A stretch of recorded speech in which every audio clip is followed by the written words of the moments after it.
Hello and a very good afternoon. And I appreciate and thank you, thank you to everyone joining us on this webinar. My name is Harish Shekhar, and I happen to be a technical evangelist for the AD Solutions team here at Manage Engine. And today's webinar is kind of handpicked from many of the requirements that admins and auditors have asked across the globe, and that is because we do a lot of globe-trottering series. And the topic for today is get your data protection act together. And I just wanted to make sure that how I could give you some answers as to making sure that you guys are ISO 2701 compliant. So that's the topic for today. And before we get started, just two simple things, simple housekeeping things. This webinar is being recorded, so we would be sending you out the video links. So in case if any of your colleagues or team members were not able to join on this webinar, we would be more than happy to share the link. But just write to us. I would be sharing my email address in due course. Just write back to me, and I would share the link so that for people who are not able to join in on this webinar, this video might help. And in case you want to educate any of your colleagues, I will definitely pass on the link for the video, and of course I would share my presentation. And the second thing is I do have a person helping me at the background to just take all your questions. So as and when you feel, please jot down all the questions on the chat window, and my colleague would be helping you out with the Q&A. And of course, as I keep repeating, in case if you're not able to answer your question right away, I would be sharing my email address, which is the best way you could get hold of me, and I would get back to you ASAP, and we could get on to a one-on-one mode. With that being said, ever since human existed, technology has played a crucial part. The more we embrace technology, the more we have to monitor technology. And as of today, security and compliance is at an all-time high. And then since this being a webinar, most of the data is going to be one-dimensional, but all of you would be agreeing and nodding when I just post the statement, because right now the Data Protection Act, or be it any form of compliance, is at a all-time high. And the reason because is more we embrace the technology, the more is the need for monitoring. And to begin the presentation, I have a most pressing cybersecurity stats, which I have the source link as well put on the slide. And let me just read it for you, because it makes a whole lot of difference when you go ahead and read this. 169 million personal records were exposed in 2015, stemming from 781 publicized breaches across the financial, business, education, government, and healthcare sectors. And that is alarming. In my opinion, that's an oxymoron, because you have personal records being exposed from publicized breaches. This is kind of an oxymoron, because it's the Data Protection Act's, the first principle of Data Protection Act is how secure is one's information, recorded, stored, and in case it has to be revived, how secure is the entire process.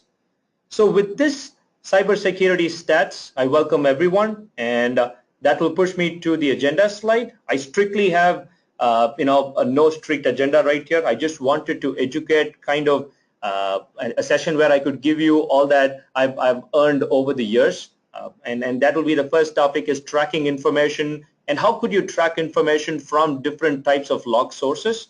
And then we would be jumping on to need for a SIM solution.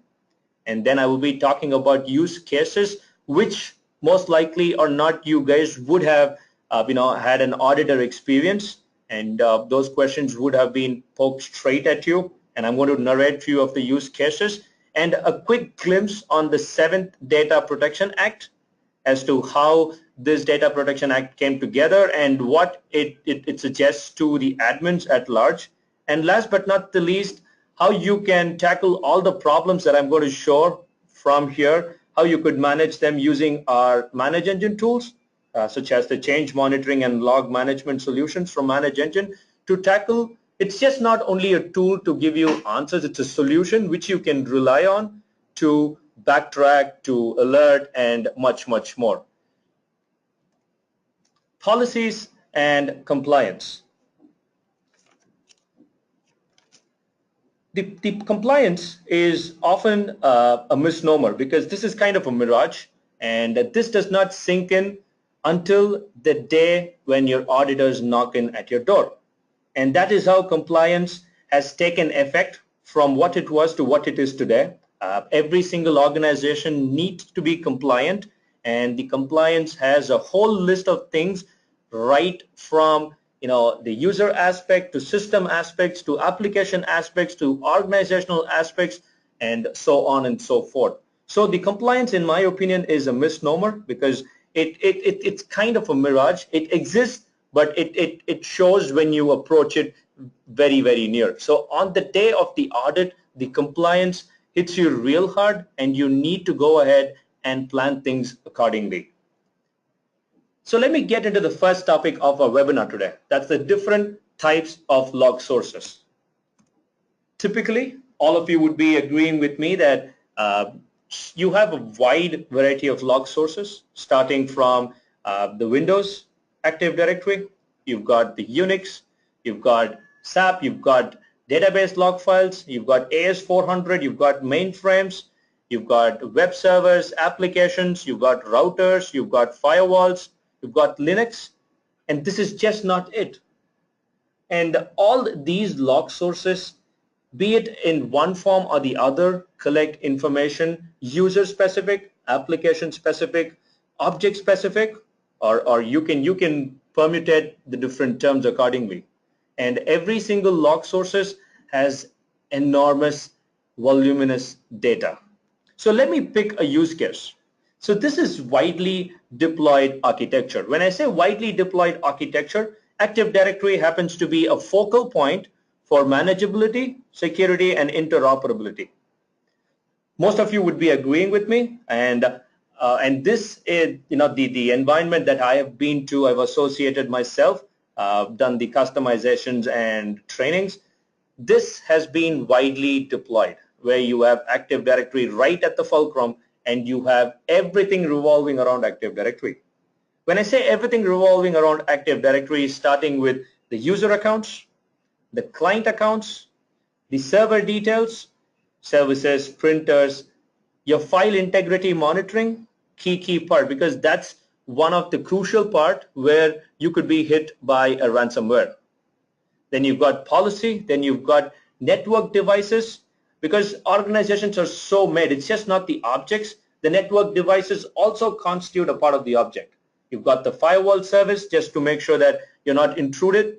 You've got the configurational security policy, VPN policy, and then of course, the mother of all invention, internet, is of course need to be monitored. You've got applications, you've got email servers, you've got user registry, security, policy, and other directories. It could be AWS, so on and so forth. So the reason why I picked this use case is, let's just take a quick example that everybody would have gone through. The first thing is a user walks into the organization, and there are two scenarios right here. What needs to be provided and what's provided once he joins the organization. So let's just backtrack, and let's just assume that a ticket has been raised, and you just need to create a user. This looks very, very simple, but the actual process is where the 101 of security is underlies, because the reason why I strongly emphasize on the 101 of security is there's a lot of difference between what needs to be given to provide things in a big manner. For example, if a particular user joining in a particular department needs only access to certain folders or permissions to certain groups, that is enough access. But what happens if you overlook that process and you give them access to every single, be it a file share, be it a member server, be it an application server, or be it an e-commerce such as the AWS? That is where the basic problem arises. Of course, when you have objects to manage, the monitoring is where is real painful, because you are intercalating a lot of objects, and when you put a lot of objects together, it is really painful to consolidate information just the way you want. When I say just the way you want, is the admins want, and just when admins want something, and their backhead would be revolving on the auditor's request. Okay. The first and foremost, when you touch about the security logs, of course, this is the screenshot of the event viewer where all the logs would get collected, and specifically I'm touch basing on the security logs, your Active Directory events, your file integrity events, all this would be populating this particular log. But what is, and for people who visit Event Viewer on a regular basis, this screenshot would definitely pull up a smile, because I have consolidated, I have just tracked the logon events, and I have trimmed and shaped my Event Viewer to look the way like this. But in order to make my Event Viewer to just pick certain events, you need to audit, you need to enable audit settings. And you need to, I've done it on my local computer policy, and the screenshot depicts, as I just mentioned, I've gone into the account logon, and I would just enable what's needed. And this is of course available from 2008 R2 and above, the advanced setting. But in case if you happen to be a 2003 or 2008 or in between these two, you would have to go ahead and face the beating, because it does not give you the advanced audit setting. All the events would get clogged onto the event viewer. With that being said, everybody knows the limitations of the event viewer. I would not even say issues, but they are limitations, because as I had mentioned, in case if you're a 2003 to 2008 server, and all the events would get clogged, and there are a lot of limitations on the event viewer. The size, security log size, is too small. When I say too small, of course, it gives you a possibility of extending it to close to a GB, but that is not sufficient. You can even extend it a little bit more, but of course Microsoft themselves agree that theoretically it is agreeable, but practically it might not work too. With that being said, let me jump into the second point. It's difficult to decrypt and analyze, because you have a whole lot of logs just for a particular second. In case if you're a high volatile environment such as a bank or a financial institution, you have people logging back and forth, and to decrypt those information, it's tough. Then you've got multiple logs as events occur per domain controller. In case if you have multiple DC, so it's going to be multiple logs.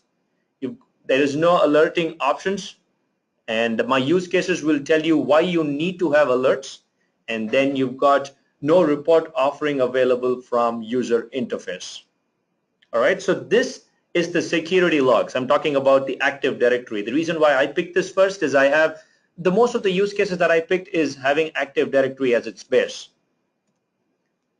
The crucial part, in my opinion, the Data Protection Act justifies and emphasizes that the personal information of a user must be protected, must be safely secured, must be, in case if things have to be backtracked, like archived and restore archive, it has to be done in a safe manner, come what may.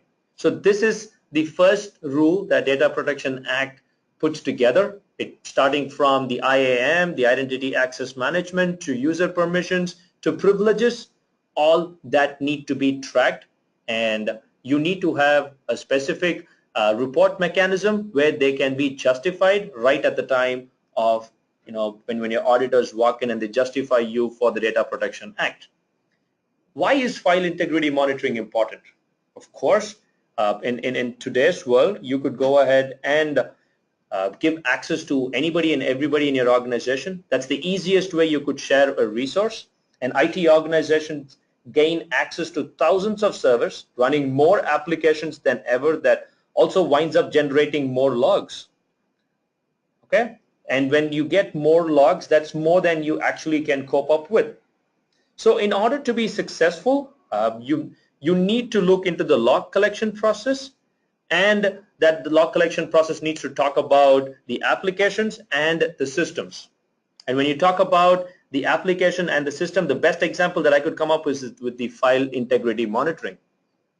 So of course you all would have heard about ransomware, where it's a particular a 0 KB file, and that particular file could do a whole lot of stuff, where it could read your information and present it to the intruder, or it could completely shut all the files. It would encrypt them, and you have to decrypt by paying a ransom. And that's the whole concept of ransomware. File servers happens to be the base of where a ransomware can take a hit. Of course, the Bitcoin is, of course, we did have a user conference recently, and many of the admins did, confess that the Bitcoins did at least happen once in their lifetime, and that was very, very hard to listen. And the file integrity monitoring that needs to be there in today's environment is, in case if anybody gets any access to a specific file share, which he should not be a part of, even the read access failure or any operation failure must get registered and must be notified. Okay, all this would be done on your Windows log, or be it on your security logs, and these logs can be monitored. But again, it all depends on time specific, and as you know, the limitations of the event viewer, the log size is not much. So what happens if your log size gets big and beefy and all the information lie within? In that case, what happens is they get overwritten. So existing information gets overwritten. So you will not be able to backtrack. Of course, Microsoft gives you a few other options where you could forward data, where you could forward logs, you could go ahead and archive information. But in this real-time environment, you need to have much, much more. Jumping on to the other forms of log sources, Syslog devices. I touched about Active Directory, I touched about file integrity monitoring, and now I'm touching about Syslog devices. So many administrators find that Syslog is a valuable tool, and the reason for that is they have loaded with network devices. It could be a firewall, it could be switches, and the example that I've picked is Cisco based, but in case if you have any other firewalls or switches, the Syslog devices the Syslog would connect all the information, and you would be able to decrypt them accordingly. So a quick tip on the Syslog devices: most network devices write information and send them via Syslog daemon, and you will require a Syslog server or have to save those logs locally to a different location in order to analyze them. And the last but not the least is an eye opener, where you go ahead and if someone malicious or even just untrustworthy has access to the sudo commands, they also have the ability to remove all the log entries you could make of their actions. So basically they could erase what they just did, which in my opinion is kind of sending a chill up the spine. And the reason why syslogs are very, very important is you could of course very well track the sudo commands. And how easy is it to track those information? I have a screenshot for you. This is just for a particular segment. I have backtracked all the way to 2005, and I'm just doing it for one particular day. That's all I'm doing. From 4th Jan 2005 to 5th Jan 2005. The frequency is right at the top, and the facility is any, and I can even drill down, but you've got all the time in the world to decrypt this particular information. But all I just wanted to see was who did a particular sudo command change. That was the only question I wanted to get answers for. But unfortunately, I have so much logs to look into, and you've got the answers right there. So that's the difficulty syslogs provide. Of course, they would be collecting on the UDP, and when you talk about UDP, the metrics that come along with UDP, every administrator would be knowing of that. All the logs are being connected through a UDP channel, and that's how Syslog sustains itself all these years. Jumping on to the application logs. What is an application log? An application log could be from a .NET application, could be Oracle, could be Java, could be Apache, could be a print server too. And the example that I have picked is a SQL database. And why did I pick a SQL database? Because this has become a norm in every organization where you have a unified server just talking with your SQL database. And all your important information of users, computers, any other objects, be it everything consolidated together would be stored into the SQL database. And why is it important to track information on the applications that I just mentioned so far? Why is it important? So the question that I would poke right here is, what in case if, of course, there are many administrators who have access to the Microsoft SQL Server within your organization. You know your organization best. So what in case if a particular admin just mounted a database or deleted a database, or he just created one which he should not have, things like that. These are critical stuff. So with that being said, the application logs would be just the way, I mean, all the logs writing mechanisms are voluminous and it just keeps writing on and on and on, but granularly picking out who did the changes is where you need to stay ahead on top of your concerns. And with the application logs, you would, the question that I poked is, who did any change? And the slide that I just showed right here is a place where you could go ahead and enable the application logs. And once you have a SQL Server in place, the application logs gets written, and most likely the application log could be a flat file too. And when I say a flat file, any file format, a human readable file format, and you need to look into those information. That's from the application logs. So just a quick recap of the respective logs we've seen so far. We've seen security logs, we've seen file integrity monitoring, we've seen application logs, we've seen syslogs, and now comes the honeypot, which is my personal favorite. Because as the name goes, the server honeypots are installed in server machines running a set of services, and enterprises and government organizations deploy these honeypots to know the extent of attacks on their network. Kind of a bait. I just love the honeypot concept. The reason is I just let this sit aloof, and the reason why I have an honeypot server is, of course, most of you all would have done this, just to track anomaly. In case if anybody is touching the honeypot server, which generally is weak, only the honeypot server is kind of a bait, and it's made weak just to trap malicious attackers. And since most of the recent attacks are advanced persistent attacks, there is much research work going on in building better peripheral security measures. So the honeypot, in my opinion, is every organization, should be having it, if not at least. So this is a way where you could go ahead and track anomaly, because the honeypot is kind of a bait where it does not have regular information. It's kind of weak, and intruders find it easy to attack. And from there, so that's the reason you have it behind a firewall. And any tracking you would be able to associate and make sure that the organization is stable, up and running. Now comes the brief part, the actual important part of this webinar, the security scenarios. I have 4 separate labels right here, and each one of them needs to be addressed under the Data Protection Act. When any admin group membership gets changed, when the domain password policy is changed, when a service account is modified, that is crucial, and when a new user is created.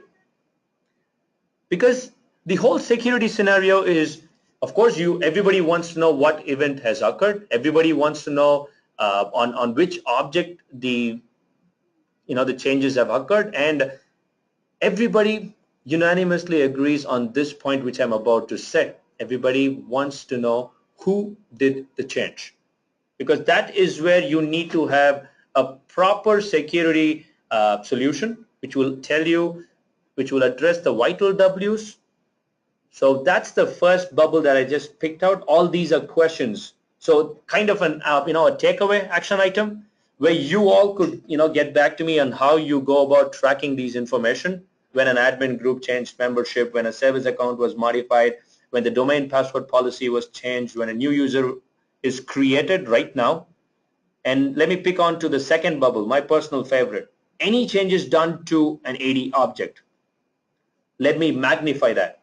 Any changes done not only to your AD object, to your switches, routers, firewalls, or it could be done to your SQL database. It could be done to your Apache application. So what happens when an account gets locked out? Wouldn't it be nice if you could get something as to mentioning why an account got locked out? That's being proactive than being reactive. File integrity changes. Couldn't they be real time? So let's say an anomaly has occurred and a particular user has gained access to one of the HR folders which contains all the payslip. All right, and that specific user now has all the payslips of all the users, which is a security threat. Right? He can call up anybody and say that your salary is so and so, your social security number is so and so, things like that. Those are critical information.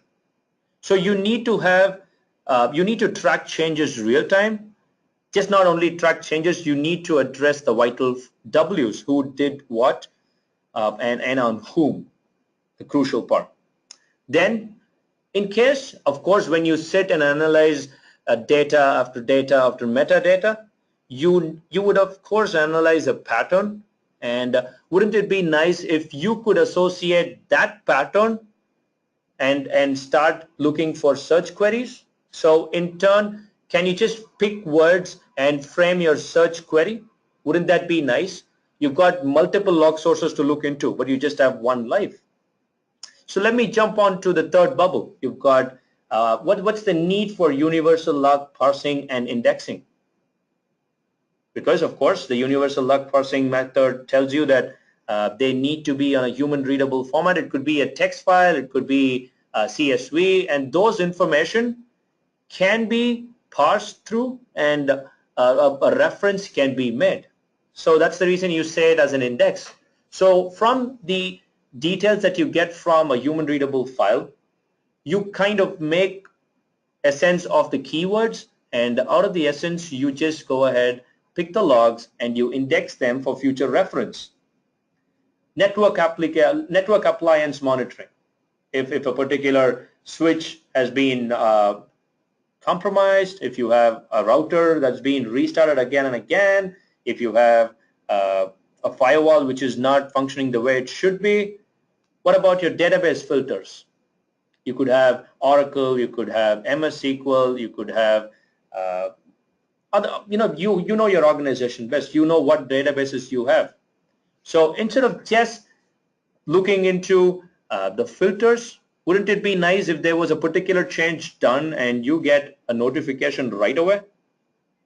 And let me jump on to the fourth feed, even more interesting. You've got application changes done to your databases. You've got sudo command changes.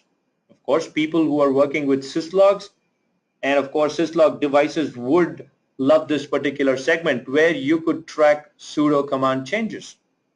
All right, this is the security scenario which I would highlight, and you need to have information because every single information on every single question contains personal information, and all this is elevated and privileged access I'm touching about.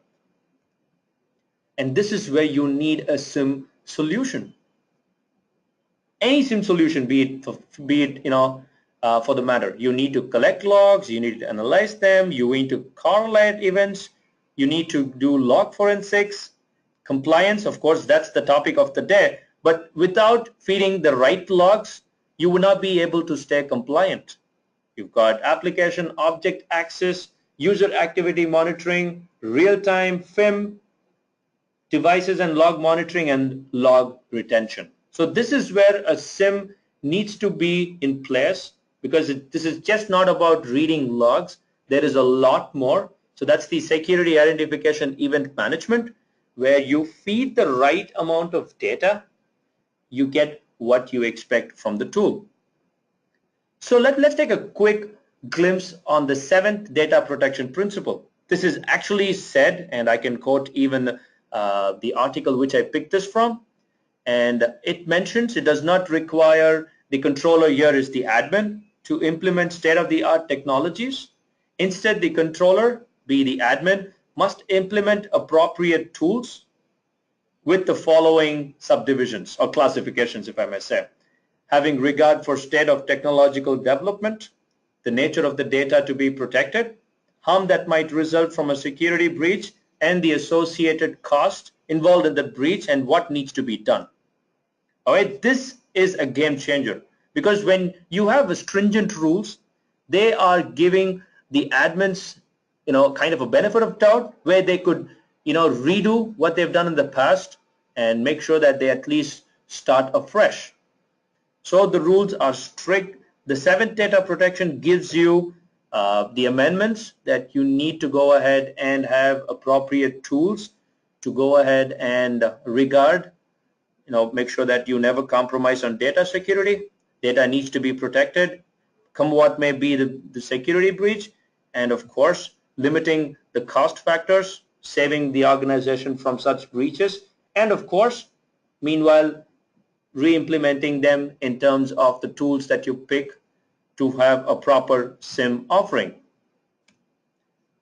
With that, I come to the last segment of this webinar where I show you a tool which can actually do this for you. All the security scenarios, all the limitations that I addressed on every single segment, starting from your event viewer to your file integrity monitoring to your application logs, Syslogs, and much, much more. So this is the change monitoring and log management solution from Manage Engine, which is Log 360.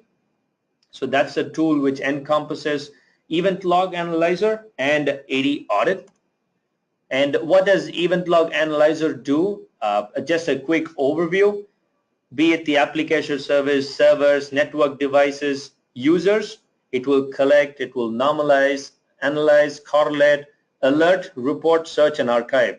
So if you just feed Event Log with the right amount of data, which is just the regular rigmarole in your organization, it could be any form of logs, just feed them to Event Log, and they would give you analysis on server monitoring, application monitoring, database activity, user session, forensics, and real-time alerts. So this is just a quick overview on what Event Log Analyzer could do.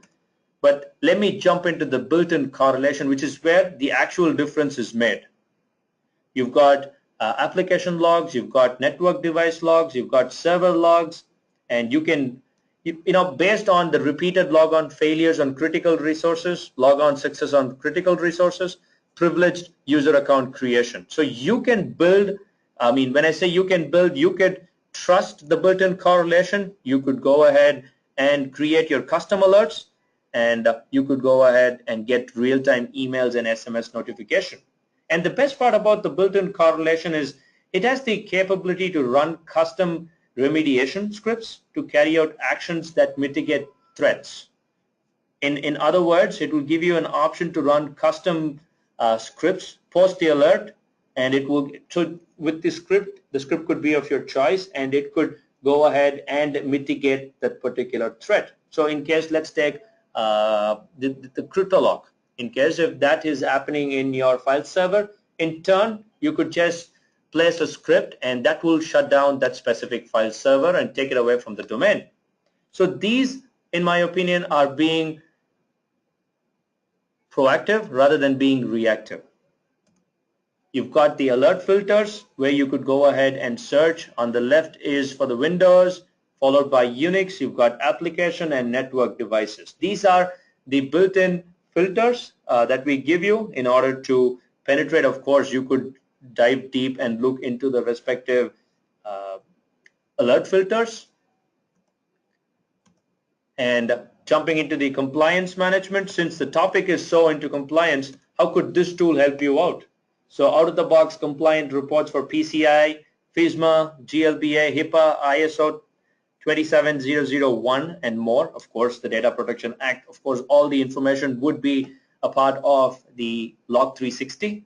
The compliance reports for both Windows events, logs, Linux, Unix, Syslogs, generate compliance report from a centralized location. It's a web-based tool. Get compliance report. These are not screenshots, mind you. These are reports where you can go ahead and export these information. You can even schedule them and have your auditor's information put in place so that they don't trouble you every now and then. And these formats reach them well ahead of time as and when events happen. So that's the specialty about scheduling the compliance report, and it could be emailed to multiple administrators. It's just an email address which you could provide to us, on the scheduler, and it will shoot out email at the regular frequency. So with that, I'm pretty much, I've come to the end of my webinar with a challenging question. So are you compliant with the Data Protection Act? Meeting the standards can be a definite challenge, and even though all companies should be compliant, some aren't. And this is a statement that I picked again from the Data Protection Act glimpse that I just showed you. So they do mention that, and that's the reason the Data Protection Act did give some benefit of doubt to admins to make sure that they they build from scratch, just to make sure that they start afresh.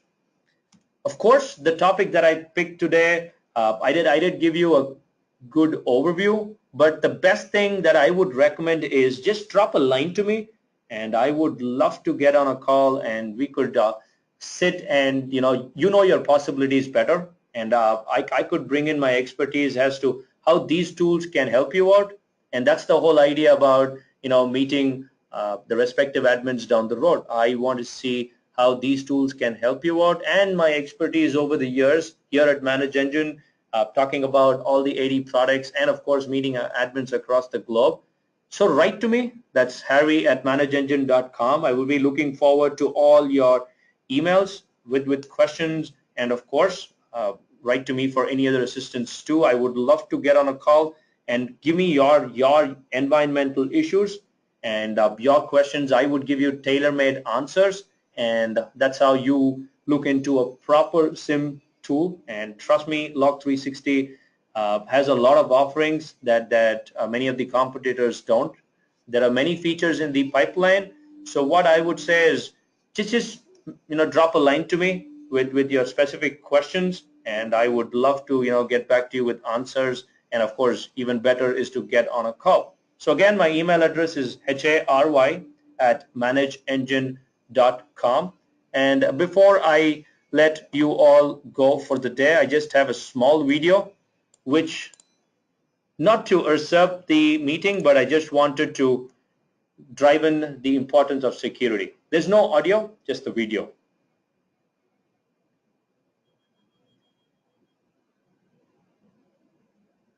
So it's just the question mark that's left. So with that note, I'll let you all, enjoy the rest of the day.